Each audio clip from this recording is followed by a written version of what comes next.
Olá, cumprimentar vocês, desejar um bom carnaval para que a gente possa voltar na quarta-feira de cinzas pensando e focando o Brasil.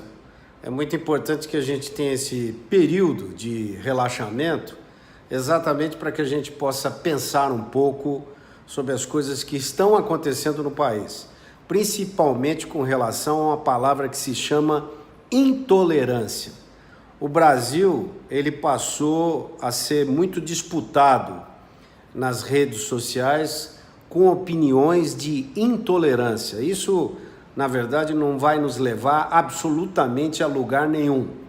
Eu militei na política e, lógico, milito ainda, porque está no sangue, já há 30 anos e jamais fui intolerante. Eu fui prefeito de uma cidade que deixou uma administração petista de 8 anos, e se eu fosse intolerante, ela não teria crescido como cresceu. Na verdade, quando a gente assume um mandato, nós precisamos de todas as forças unidas para que a gente possa ter um objetivo, que é exatamente isso que o Bolsonaro precisa. Quem votou no Bolsonaro, logicamente que votou porque gosta dele, porque aceita aquilo que ele pregou durante a campanha eleitoral, e muita gente que votou, como eu votei, no Bolsonaro, porque não votamos no PT.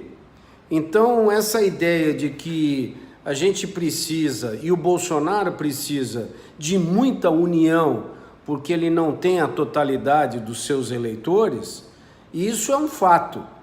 E à medida em que a gente tem intolerância por parte de quem é Bolsonaro desde criancinha, as coisas, na verdade, elas não andam. Como, por exemplo, no Congresso Nacional, que precisa de uma grande articulação para que nós possamos aprovar aquilo que seja necessário, principalmente no caso em pauta, que é a reforma da Previdência.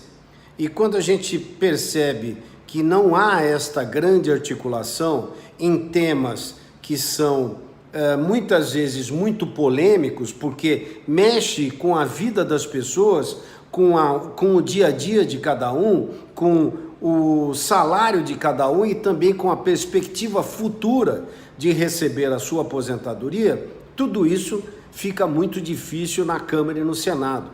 Exatamente que nós precisamos de acabar com esta intolerância e procurar ter uma grande articulação, até porque ninguém governa sem maioria dentro da Câmara e do Senado Federal.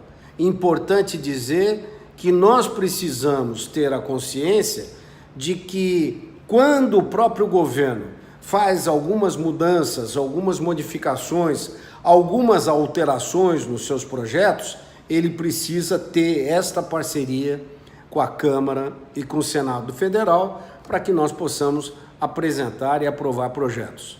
Quer ver um tema que mostrou intolerância?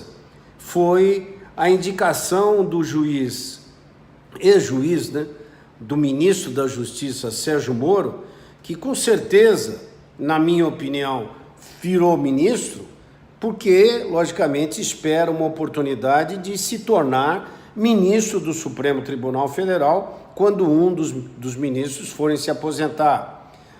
Deixou a sua atividade como juiz, e um bom juiz que é, com experiência que tem, mas agora acaba tendo que engolir sapo, porque fez uma indicação, no dia seguinte teve que mudar essa indicação de um cargo muito, diria para você, importante, mas sem nenhuma importância na conjuntura total do Ministério, que é um cargo de suplência no Conselho, mas teve que tirar porque recebeu uma carga muito forte das redes sociais. E eu já comentei sobre isso, que nós não vamos conseguir governar o país olhando no Twitter, olhando no Instagram, olhando no Facebook.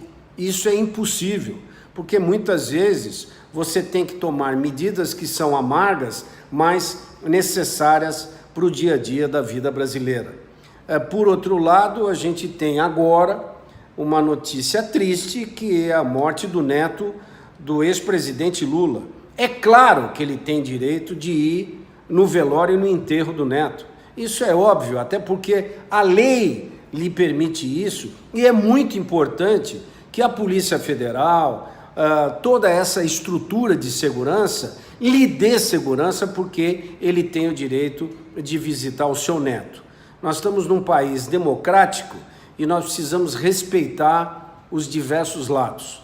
Vamos acabar com essa coisa de intolerância, principalmente na rede, para que nós possamos olhar para o futuro do Brasil, mas de coisas que sejam importantes e fundamentais para atender os anseios da sociedade brasileira.